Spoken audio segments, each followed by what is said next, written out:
গুনার মধ্যে সীমা লঙ্ঘন করো না, তার মানে হলো তাফসীরের মধ্যে লিখছে লাগাতার গুনাহ হতে দিও না। এই কথাটা শেষ মনে রাখেন। গুনাহ দুই ধরনের, এক হলো আপনার আমার গুনাহ হয়, আমারও হয়, আপনারও হয়, কিন্তু বান্দা গুনার উপরে ইমানদার মুমিন টিকে থাকে না, জমে থাকে না। গুনাহ হয়, ভুল বুঝতে পারে, তো সাথে সাথে তওবা করে আল্লাহর কাছে মাফ চেয়ে নেয়। আল্লাহ তাআলা বলেন এমন বান্দা আমার মুত্তাকিয়ে থাকে।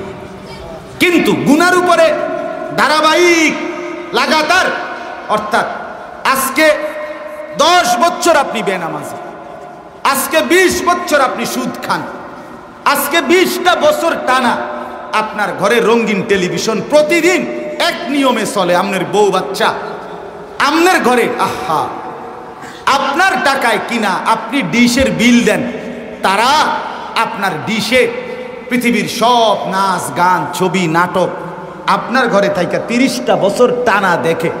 তার মানে হলো আপনি এটারে গুনাই মনে করছেন না, আপনি এটাকে ত্যাগ করার কোনো মানসিকতাই রাখতেছেন না। আল্লাহ বলে বান্দা এটা কিন্তু সীমা লঙ্ঘন, এমন সীমা লঙ্ঘনকারী বান্দাকে কিন্তু আমি ছাড়ি না। আল্লাহ বলেন আমি নিষেধ করলাম।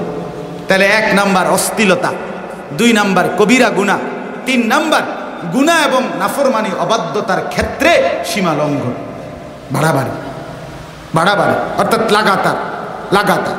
মুসলমানের যুবক 1 সপ্তাহ তুমি কখনোই নামাজ পড়ো না, এটা কেমন মুসলমান বাবা? এ তো বাড়াবাড়ি। কোনো দিন তোমার ফজরের নামাজের কথা মনেও হয় না, এটা কেমন মুসলমান বাবা? এটা তো বাড়াবাড়ি, এটা সীমা লঙ্ঘন বাপ, এটা অনেক বড় অহংকার, অনেক বড় অহংকার। আহারে ভাইয়া একটা সেজদা দেয় নাই, এই 1 মিনিট আগে এই লোকটা ছিল 1 মিনিট আগে ফেরেশতাদের শিক্ষক, একটা সেজদা দেয় নাই, 1 মিনিট পরে এই লোকটা হয়ে গেল কিয়ামত পর্যন্তের জন্য শয়তান ইবলিস অভিশপ্ত। কয়টা সেজদা দেয় নাই? একটা সেজদা দিয়ে কি 1 রাকাত নামাজ হয়? 1 রাকাত নামাজ হইতে কয়টা সেজদা লাগে? তাইলে বলো বন্ধু, একটা সেজদা না দিলে যদি অনন্তকালের জন্য ইবলিস হয়ে যায় আল্লাহর কাছে, তো আমি আর তুমি কতগুলো সেজদা ছুটে গেল। আমি আল্লাহর কাছে কতটা অভিশপ্ত, আমি আল্লাহর কাছে কতটা ঘৃণিত। আমার বন্ধু এই জন্য ফিকির করা চাই, ফিকির করা চাই, সীমা লঙ্ঘন না করা। তাইলে এই 6টা কথা, কয়টা কথা হলো বলেন?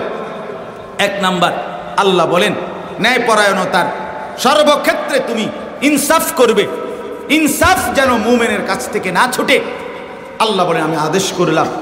2 নাম্বার ইহসান, দয়া অপরের প্রতি তোমারে আদেশ করলাম। 3 নাম্বার আত্মীয় স্বজনের সাথে তাদের হক আদায় করা, এটার প্রতি আদেশ করলাম। আর কি নিষেধ করলাম? 3টা, অশ্লীলতা করো না, 2 কবিরা গুনাহ করো না, চুরি ডাকাতি জিনা ব্যভিচার মদ জুয়া সুদ ঘুষ গান বাদ্য নাটক সিনেমা বেপর্দা, এগুলো সব কবিরা গুনাহ, এগুলো করো না। আর 3 নাম্বার হলো, মানে 6 নাম্বার সীমা লঙ্ঘন করো না বান্দা, বাড়াবাড়ি করো না। আমার লগে পারতা না বান্দা, কুলাইতে পারতা না তুমি শেষ পর্যন্ত।